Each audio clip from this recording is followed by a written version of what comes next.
Welcome to the Joy of Cruising podcast with your host, award-winning author Paul C. Thornton, a weekly conversation with the amazing cruisers featured in the Joy of Cruising books, comprised of The Joy of Cruising, Cruising Interrupted, new release, The Joy of Cruising Again, as well as other fun, informative global cruise personalities.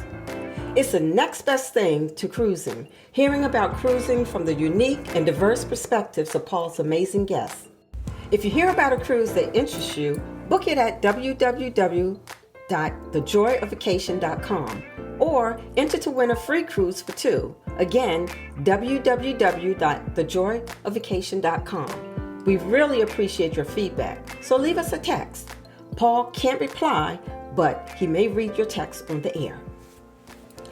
Hello, passionate cruisers. This is Paul, and I am delighted to welcome back this week to the Joy of Cruising podcast, Jamie Robbins, creator of Travel Blog Jamie, a blog and YouTube channel. I first met Jamie over a year ago when I hosted each of the finalists for the UK Wave Awards who had not previously been on the show. The Wave Awards is UK cruise industry's premier award, including our award categories for cruise lines, ships, travel agencies, and most pertinent to this episode, favorite cruise influencer. Just as he did last year, Travel Blog Jamie has again made the shortlist for the 2024 award. Jamie is an educator by training. He has degrees in Spanish and French and a master's degree in linguistics. He taught Spanish and French, and he's been in education leadership. Since that episode last year, Jamie stepped away from his education career of 25 years to pursue cruise vlogging as his primary career.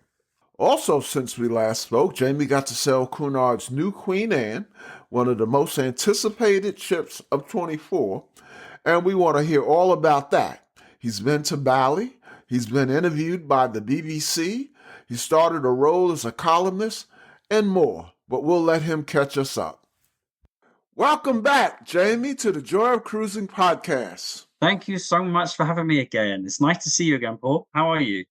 Good to see you. How you doing? I'm very well, thank you for asking. Yourself? I am doing fine. I just returned literally a couple of days ago from my first river cruise. It was magical. Oh. But this is about you, so I was going to ask you all about it. You. We'll catch up about that another time then, yeah? Yeah, and I'm gonna do a kind of a reflections podcast in a few weeks. So, awesome. But yeah, it was. I could bend your ear for the rest of this episode just on that. So before we discuss specifically Travel Blog Jamie, we've grown some since the last time we spoke. So our listeners might have, some of our newer listeners might have missed that. Tell our listeners about yourself, where you're from, where you live, what's your background, anything you would like to share. Yeah, sure. So, well, I'm Jamie. Nice to meet you. I'm from the county of Devon in southwest England. It's the home of cream teas. I now live in Hampshire, which I strategically chose, actually, because of its proximity to Southampton as a well-known cruise port in the UK, but also not too far from London Heathrow. Previous to living in Hampshire, I lived in London for 15 years. And my background, 25 years in secondary school education. So essentially teaching students from the age of 11 to 16. And I've taught French and Spanish. I've had all sorts of leadership roles like head of department, more recently a vice principal as well. And I started blogging about my travels on the side with all that spare time that I had as a vice principal at a secondary school. But of course, the holidays really did help with me being able to travel and documenting those travels as well. So hopefully that's a little bit of a flavor about me. Hey, here's an opportunity to talk about my river cruise. I suspect you've been to France a fair number of times. Yes, absolutely. Yeah. So the river cruise was to France, and then we spent an additional 3 days in in Paris. So Oh, I used to live in Paris, so yeah, very, very familiar. we spoke a year ago. I know from your channel that you have cruised and traveled seemingly nonstop. But before I ask you to give us the details on what you've cruised, you made a major transition right after we spoke a year ago. You walked away from the education field to do what you do full time. So talk about that process. Well, it's been something that I've obviously considered really carefully for a couple years. I think it came as a surprise to some people, and that I was literally taking the biggest risk of my life. But actually, it's something that's been on the cards, like I say, for a couple years, and talking through that with my partner, not rushing things either. My Unexpectedly, my colleagues, my boss, or my students at some point found out about my channel, not because I ever spoke about it at school, because it didn't feel appropriate to me to do that, especially in my role as a vice principal and so on, my other roles. And they just discovered it at some point, and the conversation started flowing. My boss was asking me about it, casually, of course, and and they were very supportive, which was fantastic, because I don't think being a teacher or a leader in a school is synonymous with having such social media presence. So I was really surprised by the level of support. Obviously, you have to take into consideration safeguarding aspects about social media, teachers, etc. That was all in place. Sure. Yeah, that was all in place. Hmm. But as my channel started to grow faster and faster, I decided to ask to go part-time at school, which I was granted. So I worked 4 days a week. But then eventually things were taken off more. It's like the more you put into things, sometimes the more you get out of it as well. And that's what I was finding. So I essentially resigned. I handed in my resignation. There was a conversation about whether or not I would stay longer and every few weeks be granted permission to travel on unpaid leave so I could still do my vlogging. And I accepted that for, well, actually, not long after you and I last spoke. And uh, again, the more I was put in the channel, the more I got out. And then I did resign, and I said that actually really is it now. And I've had a great 25 years. It's been a blast being a teacher for 25 years, but I'm going to focus on me and myself, and just trying to pursue a different avenue that does feel a little bit risky, but I'm totally ready for the challenges that it presents. So it's been a bit of a slow process over the last couple of years getting into the vlogging full time. Now, curiosity question. You said your boss and some of your colleagues found out about your social media presence. Does your boss or any of your colleagues cruise? um, Or did your boss or any of your colleagues cruise? Not really, no. And I worked, sorry, I'm still getting used to saying that, in a large school, about 1,500 students, certainly over 200 members of staff.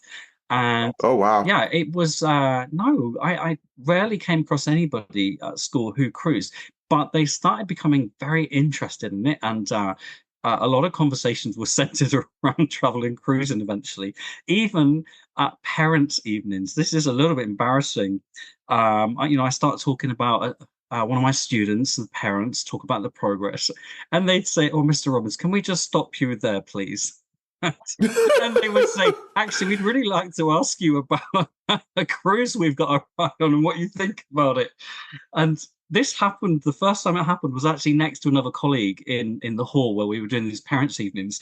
And they looked at me, they started laughing, and oh my goodness me, I was a little bit embarrassed. So I gave them some advice very quickly and said, right, but back to your child. Let's so yeah, it ended up being like the main point of conversation at times. And I even had some of my students wanting meetings with me at lunchtime, and they wouldn't tell me what it was about. And I'm thinking, oh my goodness, what's going on?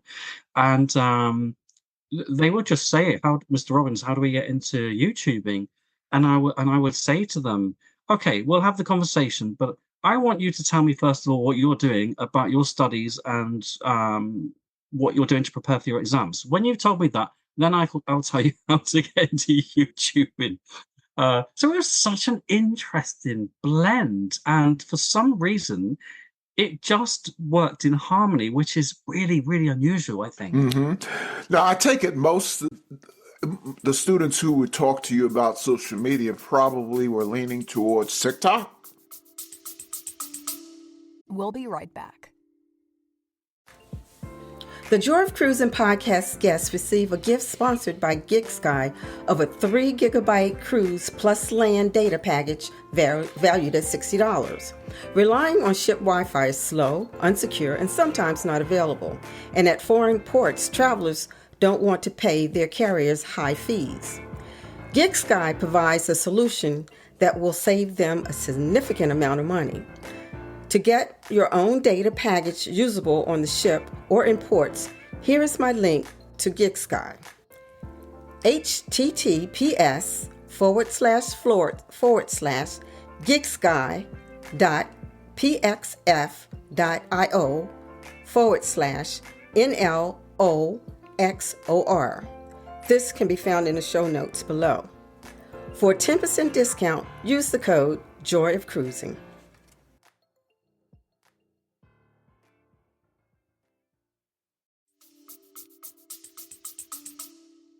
Yeah, and they asked me why I wasn't on TikTok. They'd searched. I just said to them, I've got so many platforms on the go. I'm doing this role at school, and I'm too old for TikTok, really. So let's leave TikTok out of it for now. But they watch YouTube. It's funny, isn't it, though? People are often watching YouTube now instead of television or stream services. I have a lot of comments saying you're the next Netflix for us, so you come on first, and then we search Netflix after. And never expected that in a million years.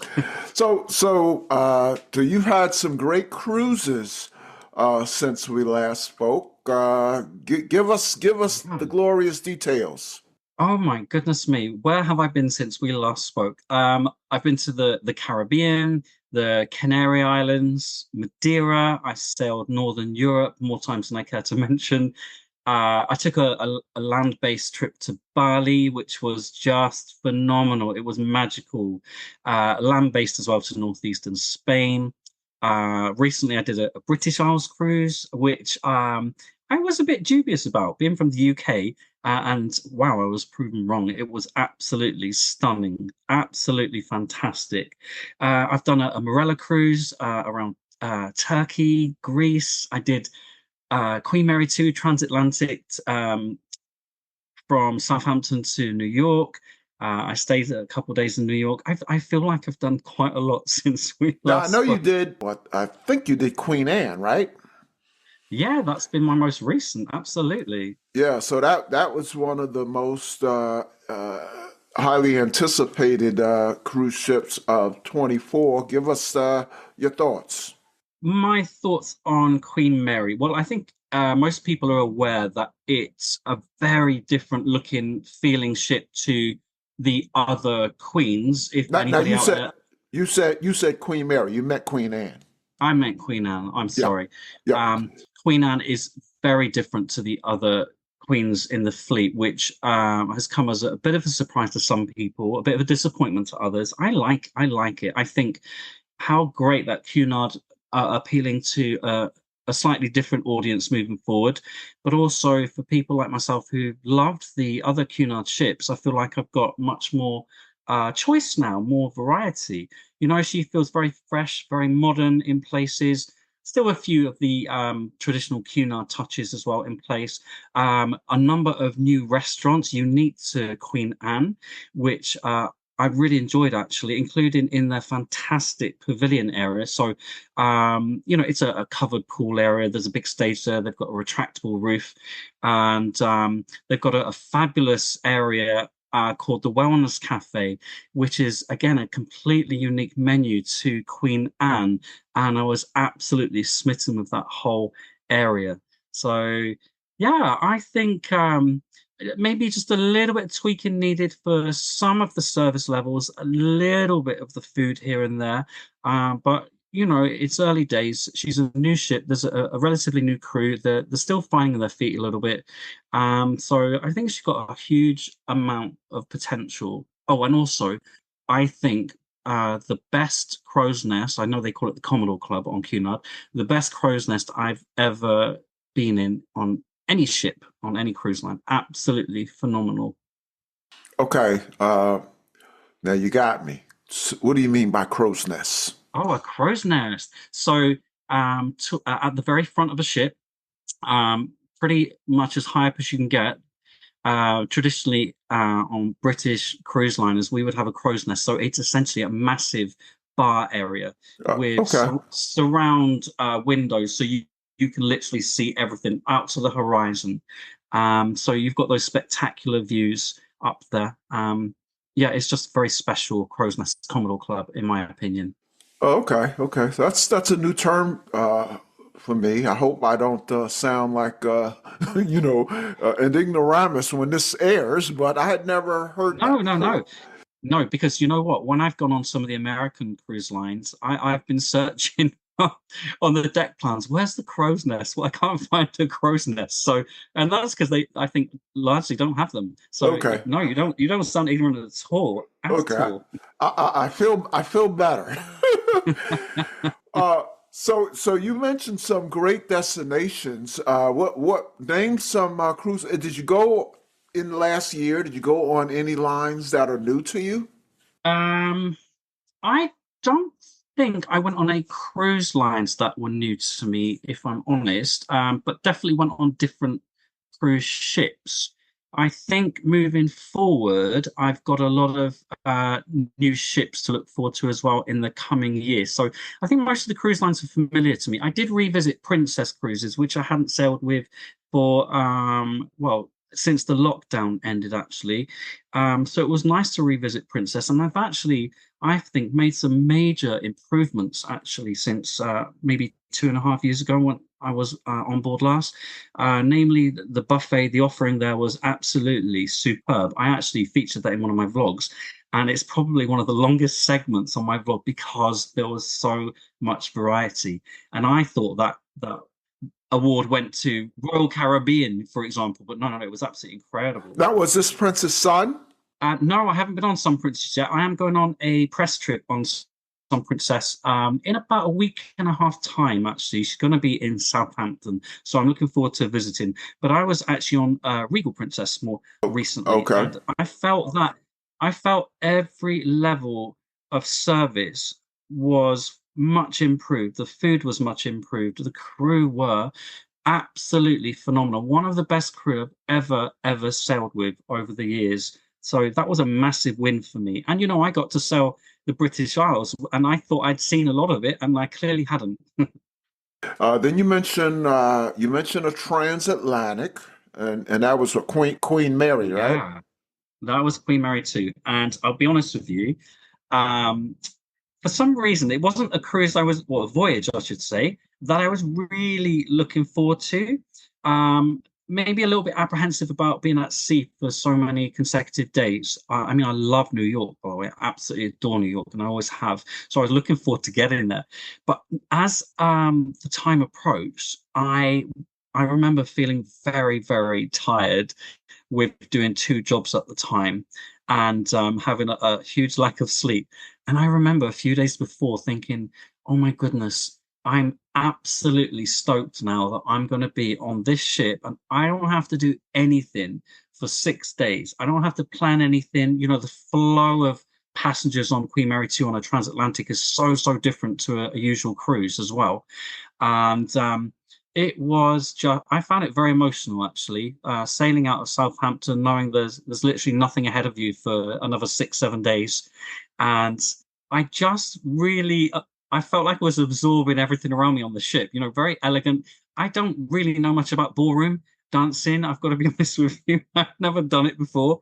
And yet I was going to that Queen's room every night, absolutely fascinated by the live band, the environment, by those absolutely amazing, talented passengers who have really mastered ballroom. I was fascinated by it. So they're like things that I never thought I would actually enjoy. And it was just so I kind of like nostalgic, romantic, and mesmerizing. Did It you really did you was. try dancing or just looking? I just looked and I admired and I did a bit of filming. And I remember towards the end of the voyage saying, "Oh, I wish I'd taken some classes right at the start of this voyage." So, do you know what? I will do that. I'm on Queen Anne for 2 weeks in November, and I'm going to make it my mission to overcome my reluctance to try ballroom dancing. I'm going to go to some classes, and I hope they don't mind me stepping on their feet constantly because that's exactly what it's going to be like. I'm going to try it. I am. Have you ever been on a river cruise? Yes, I sailed on TUI Skylar 2 summers ago, the Danube, and my goodness me, what a joy that was. We loved it so much that we're going to be doing a river cruise over the Christmas period this year, sailing the Rhine. So yeah, I kind of got the sense that you loved what you did with your river cruise, and I feel exactly the same. Yes, yes. I went on the Ammo Waterways. So Oh, fantastic. first river cruise, but certainly not the last. Absolutely. There's something really intimate about river cruising and the number of ports. You can actually have you'll be aware you can have 2 ports in a day, and they're such small towns or villages. You can explore for just 2 or 3 hours, back on board, sail again for a couple more hours, and then you're at your next port. I loved that. I really did. So let's see other highlights. Once again, you are on the short list for the Wave Award, and by the time this airs, I think the winner will be named. So I'd love to go back in and edit this to indicate you're the winner, but you're a winner anyway. So I suspect that if I have you on the show about this time next year, you'll be on the short list again. So, but good luck on that coming up soon. That's in November. What night is that? Do you remember? Um, it's kind of around mid-November. I don't remember the exact date because I know I'm actually going to be on a cruise at the time, so I won't be able to. I did attend last year and I had a ball. It was such fun at the Dorchester in London, and I'd never been there before. And I think for once I felt appropriately dressed for the occasion. Um, it was great fun. It really was. But I won't be around this time.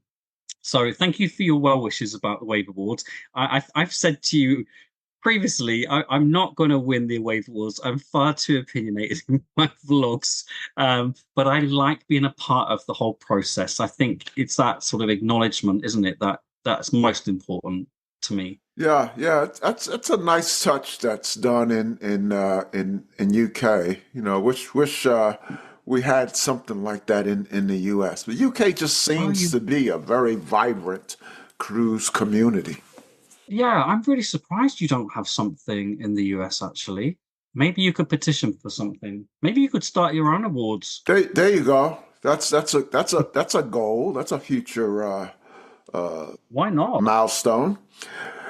Another thing that happened for you in the time since we spoke last is you've become a cruise columnist.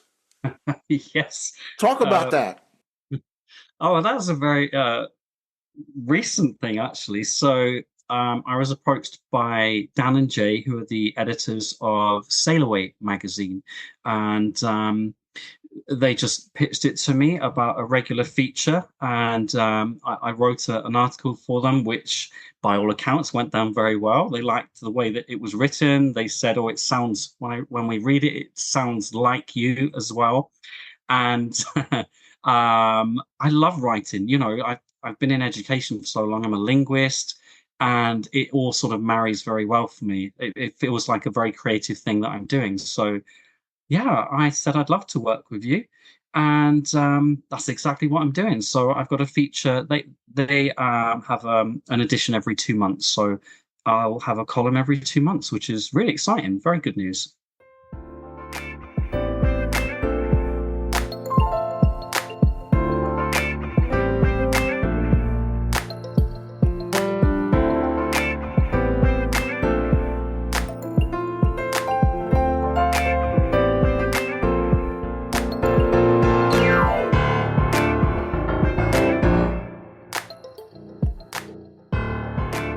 So how can fans access your column, and in general, how can fans follow Travel Blog Jamie on social media and the internet? Okay, so it's sailaway.magazine.com, really easy one to remember. You can subscribe to a digital copy or a paper copy. That I've got friends in America who have done just that and waiting for their first edition. And also, there's a discount code by using Travel Blog Jamie, all one word, and there's a discount for anybody who's interested in purchasing one of those. In the UK, they're also available in some stores as well. Elsewhere on YouTube, on X, on Threads, on Instagram, it's Travel Blog Jamie, super easy. Likewise, Patreon and Cameo. I can't believe I'm on Cameo. Again, it's Travel Blog Jamie, always Travel Blog Jamie. What does the future hold for Travel Blog Jamie? Well, I am going to continue with my 2 vlogs a week. So I release a travel or cruise vlog every Wednesday and on Saturdays. I do my Monday night lives. I've got something called pop-ups on YouTube as well, where Wi-Fi permitting, I'm literally just popping up on the internet from wherever I am, which whatever venue on a ship, just for half hour. I have recently been on the on BBC Radio, which is just phenomenal, and I've actually got a couple more radio interviews lined up. I'm opening a travel shop, an online travel shop for all those things that you need before you cruise, whilst you're cruising, and actually on your return from cruising. So we're going to be releasing a lot of products in the next couple of weeks. And of course, as you've said, I'm going to be a regular columnist as well for Sailaway magazine. So busy, but fantastic. Hey, talk about that BBC interview. I did mention that in the introduction. How did that come about, and what did you talk about? So I think it came about because the local newspaper where I live got in touch and wanted to write an article because they'd heard I was transitioning from teaching to vlogging. So they were really interested in how on earth that came about. And how sustainable it was. So I did an interview with them. Do you know how things work in media? Other people were picking up on that, reading it, and BBC Radio Berkshire got in touch asking if I would go to their studios because they wanted to pick up on the article and pursue it a little bit more. So, I mean, I'm just terrible because I arrived at these studios so excited. I'm way too excitable normally in life.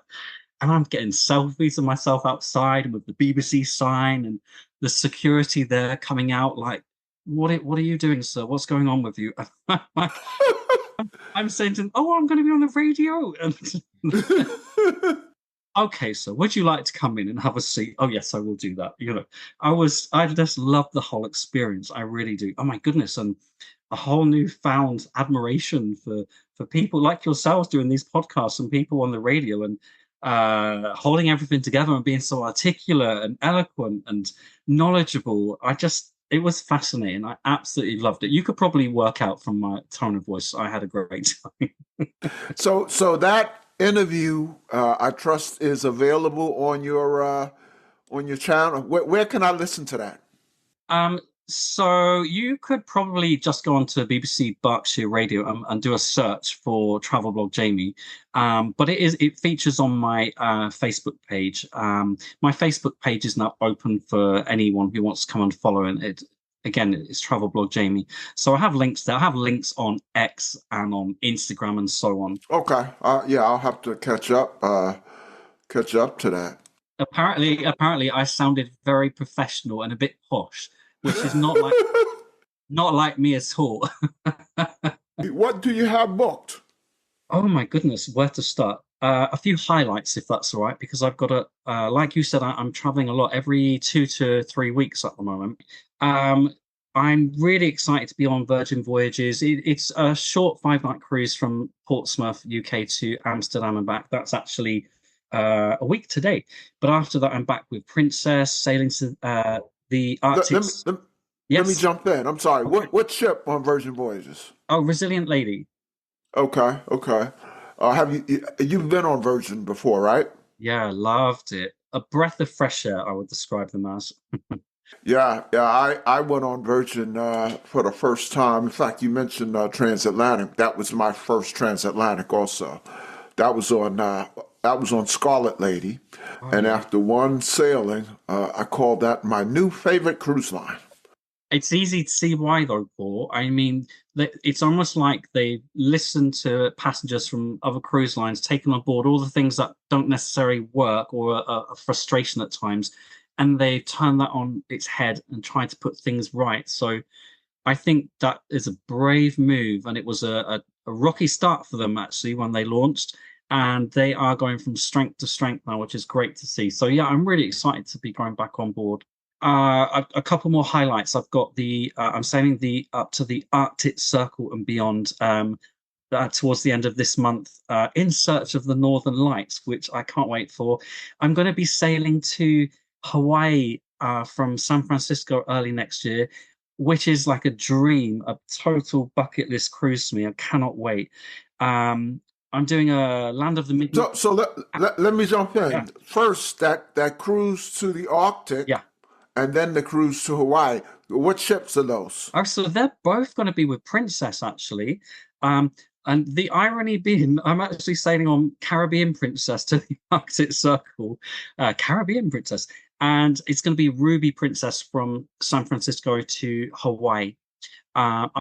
I haven't been on either of those ships, even though I've sailed with Princess on a number of the ships, so they're a little bit different for me. But I think those itineraries are very, very special. So I'm incredibly excited about those. Um, I'm going to be working with a UK cruise line called Fred Olsen Cruises, and we're going to be working in collaboration starting next year. And three cruises with them. One will be to the Azores, and that's another thing I've never done. So lots coming up. Very exciting. And the river cruise down the Rhine as well over Christmas. I mustn't forget that one. With all of the cruising that you've done, I'm sure you haven't exhausted your bucket list. What's left on the bucket list? Okay, so bucket list was, well, still is Hawaii. So I'm going to tick that one off. I'd really like, I've visited Asia multiple times on land-based holidays. I would love to cruise some of Asia, however. I would also like to continue doing land-based. I'd like to spend, I don't know, a couple of weeks in Japan, for example. Oh, I forgot to mention, I'm going to be doing a land-based trip in March to North Goa, India, which I am so excited about. I absolutely cannot wait for that one. I just think culturally it's going to be so fascinating. Not to mention, I absolutely adore Southern Indian cuisine so much. So um, I think more of Asia by cruise ship would be great, and Hawaii. Can't wait for that. You enjoy the cuisine. Have you actually been to India? We'll be right back. Greetings and salutations. My name is Tanisha. I am the host of Wellness Through Reading. This is a podcast dedicated to keeping reading a daily habit as a form of self-care. On the podcast, I give tips and tricks on how to keep reading daily. Also, I give out great book reviews of books that I'm currently reading that you can add to your TBR list. We post episodes every Wednesday. If you haven't already, hit that subscribe button so that way you stay updated when new podcast episodes are uploaded. And as always, I wish you, my listener, good wellness and good reading.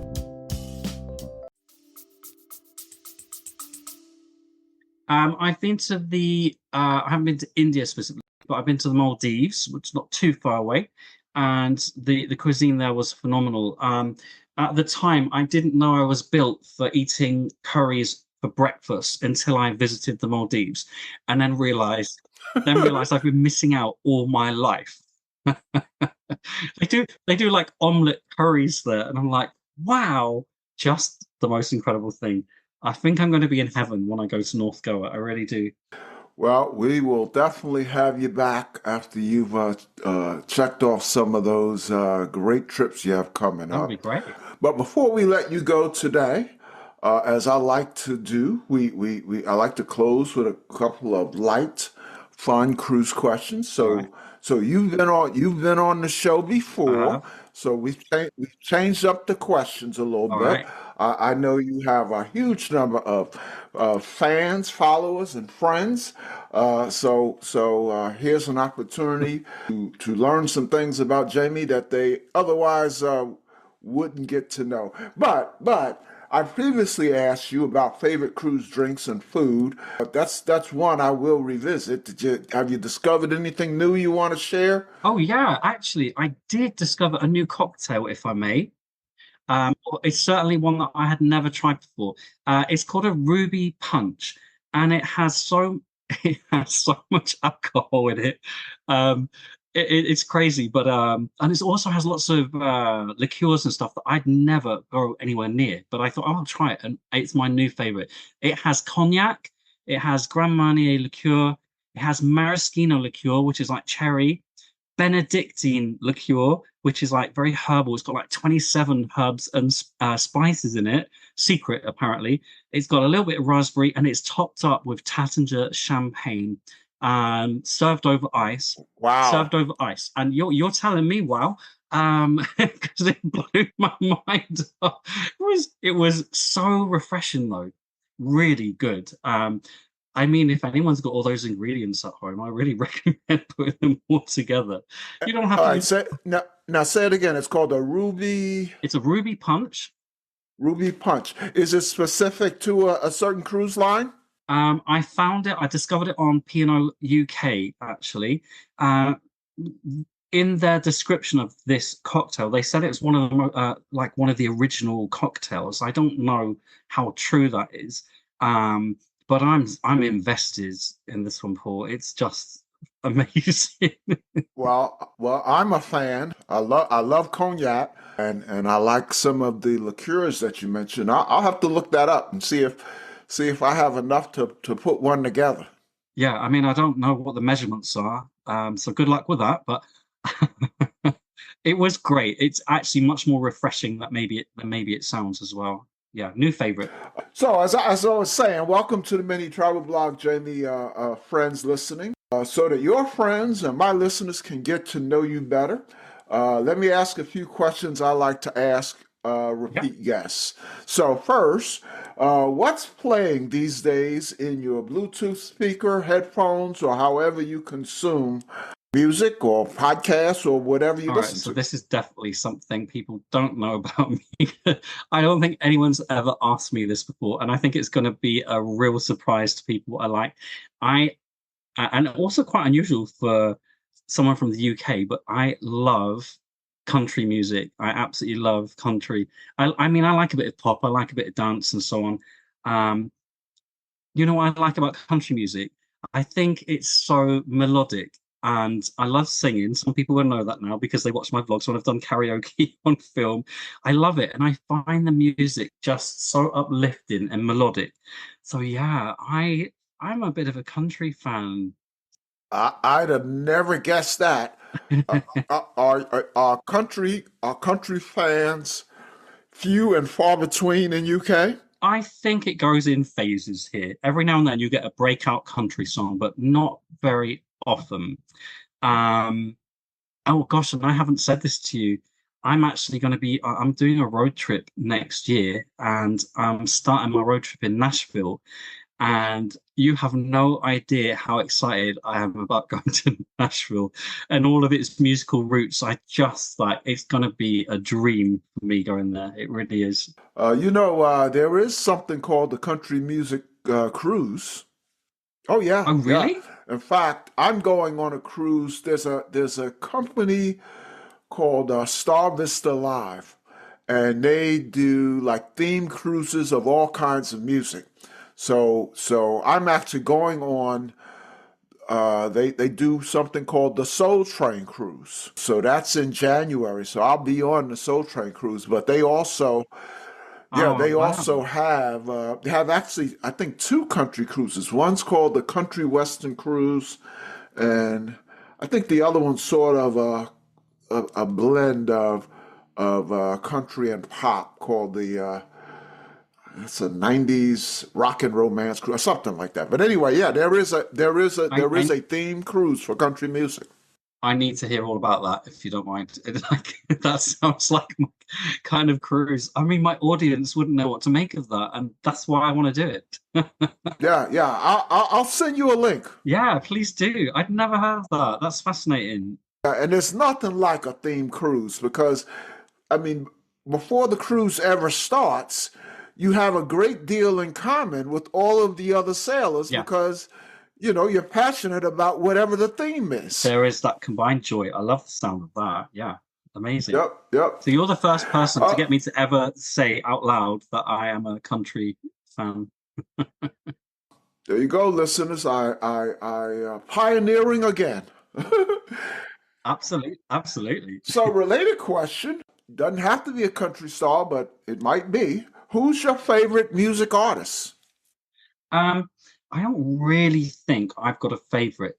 I'm asked about favorites so often about travel and cruise lines, and I'm always like, oh, there are so many variables. It depends on the day, it depends on the weather, it depends on where you're going. And I'm exactly the same about music. Literally yesterday evening I spent in, and it was just a case of Alexa play, and then it was pop or play country, and then you get a range. So I've got to be honest with you, I don't really have a favorite. And I think these days as well, it's very different in terms of artists. You've got some of your artists who've been around for years, but I find at the moment it's like somebody new popping up constantly, and I actually can't really keep up. So I just think, oh, I like that song that's playing at the moment. I'll find out what it is. So no real favorites. So sorry to evade the question a little bit. I think I'm quite eclectic. Do you ever go to live music performances besides on cruises? So this is something that a lot of people won't know about me as well. Two things. Well, first of all, I'm actually half deaf, and secondly, I have severe tinnitus. So I find it very challenging to go anywhere where there's very, very loud music playing. So I haven't, the last concert I went to, I can't believe I'm saying this out loud, was Carrie Underwood at the Royal Albert Hall in London, probably about 8 or 9 years ago, I think. That was actually the last concert, because when I had all sorts of issues with my ears, I was told, no uncertain terms, if you go to the cinema, you've got to take earplugs. If you go to a concert, you'll have to be very, very careful. Otherwise, your hearing loss will become much more severe, much faster. So, sorry, I'm not trying to spill all of my details, but it actually links quite neatly to concerts and music. It's quite sad, actually. I'd love to go to concerts more often. I really would. Yeah. Give us a favorite recent book or movie or record you've experienced, or podcasts. Give our listeners something that you enjoy that they might check out. Well, podcast-wise, I'll be honest with you, apart from yours, I don't listen to them. I haven't got enough time to listen to them. Yours is the top. Everyone should be listening to yours, first of all. Thank you. Maybe mention, you're welcome. You're doing an amazing job. I'm going to mention movies, actually, because I took my earplugs with me recently, and I went to see, oh gosh, I haven't said this to people either. There are two genres that I love. One is horror. I'm crazy about horror films, especially those kind of B-movie type horrors. So I saw Alien Romulus. Oh, I want to see that. I thought, I thought it was actually really very well done. I wasn't a fan of the last 5-10 minutes, but up to then, I thought it was very polished. I mean, it made me jump a few times as well. So if a film can do that to me, it's on to a winner. I really enjoyed it, but I like action fantasy as well. I love comic strips. So I saw Deadpool and Wolverine, which I thought was a lot of fun. I'll say something else that I don't often say. I have got probably the world's shortest attention span. So I need films that are going to smack me in the face over and over again. Do you have a favorite all-time movie? I have a few that are up on my list. So the one genre of film that I'm not overly fond of is actually comedy, believe it or not. But my goodness me, I am a huge fan of an Australian film called Muriel's Wedding. I love Bridesmaids, and then my favorite horror films, they've got to be the original Exorcist and a film called The Descent as well. And all the Marvel films in the middle, I'm quite partial to those as well. So a real dichotomy there. Yeah, I of those that you named, I enjoyed Bridesmaids a lot. I thought it was hilarious. It's totally my kind of humor as well, you know. And I don't think they make films like that very often either. It was so unapologetic. It was so rude.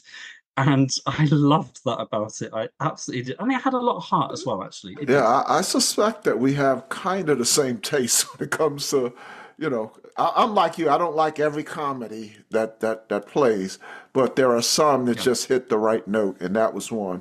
Have you seen Muriel's Wedding? No, I'm familiar with it, but I haven't said. Believe it or not, I tell this. I've had a guest, and he'll be on actually in the near future. And he has a movie podcast, and I say to him, I sheepishly admit that I used to own a chain of video stores. Back when video stores were a thing, and I remember that. and I would literally watch a new release every night of the week, because I had access. Yeah. And now but I remember Muriel's Wedding was big in the video store, but I don't remember ever watching it. Honestly, do yourself and me a favor, put that on your list. It's one of the like Bridesmaids, it's one of the funniest, rudest, and heartwarming films you can imagine. It's one of those films that goes from you're laughing out loud, and then the next moment you're literally in shock at something that's happened. It has everything. It's absolutely fantastic. I might actually watch it this weekend. It's been some time. Yeah, well, you sold me. That's on my list. Yeah, let me know what you think. Yep. Well, Jamie, thank you so much for coming back on the Joy of Cruising podcast. I just wanted to catch up with you, right around the time of the Wave Awards. I don't know. I think you got a good shot this year. And as I said last year, I vowed to have the winner on the show. So I may be seeing you sooner rather than later. I think the next time on your show will be to talk about all those amazing cruises I've discussed today. Not because I've won that, but I really do appreciate your well wishes. I do very much. All the best to Travel Blog Jamie. And as I like to say, we'll see you on the ocean. Thank you so much. And you are as well. Thanks for having me on. I really appreciate it. And like last time, when it goes live, I'll make sure I post it on all my platforms. The Joy of Cruising and Cruising Interrupted, each $16.99 plus shipping, and new release, The Joy of Cruising Again for $18.99 can be ordered at the link on thejoyofcruisingpodcast.com. For each of the 3 books, use the discount code Joy of Cruising Podcast and get $4 off. The Joy of Cruising books are also available at Amazon. Order the ebook at Amazon or your favorite online retailer. Stay in touch by joining the Joy of Cruising Podcast Facebook group or following the Joy of Cruising Podcast on Instagram. We're constantly adding new shows. Please leave a review and tell a friend about us. We hope you enjoyed this brief escape to the ocean. See you next week.